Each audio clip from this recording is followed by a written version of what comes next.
एक किसान की कहानी। एक किसान था जिसके दो बेटे थे। वह बहुत ही आलसी और निकम्मे थे। वह अपने पिता को कामकाज में हाथ बटाने के बजाय आलस किया करते थे, इधर उधर घूमते फिरते थे। किसान को अपने बेटों की बहुत फिक्र थी। वो सोचते थे कि मेरे मरने के बाद इनका क्या होगा, यह अपना पेट कैसे भरेंगे, अपने परिवार को कैसे संभाल पाएंगे। एक दिन किसान की हालत बहुत ही गंभीर थी, कहने का मतलब किसान मरने की हालत में था।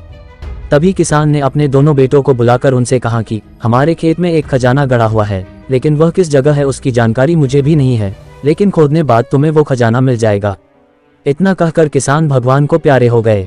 खजाने की खबर सुनकर दोनों बेटों के मन में लालच आ गया और वो दोनों खेत पर चले गए और खेत को खोदने लगे। खजाने के लालच में कुछ ही दिनों में पूरे खेत को खोदने के बाद वह घर जाकर बैठ गए और वह अपने पिता को कोसने लगे। इसी तरह कुछ महीने बीत गए और वर्षा ऋतु का आगमन हुआ। किसान के बेटों के पास पेट भरने के लिए सिर्फ एक ही जरिया था, वो है खेती। तब बाकी किसानों की तरह किसान के बेटों ने खेत में बीज बोने शुरू कर दिए। वर्षा का पानी पाकर वह बीज अंकुरित हुए और देखते ही देखते खेत लहराने लगे। ऐसा लग रहा था कि हवा के झोंके से लहरा रहा था। ये देखकर किसान के बेटे बहुत खुश हो गए। उनको समझ आ गया कि परिश्रम ही सच्चा धन होता है और वो उसी तरह से अपने पिता के शब्दों का मोल भी समझ गए और अपने कामकाज में लग गए। मिलकर काम करने से तरक्की होती है, मुझे परमात्मा दिखा।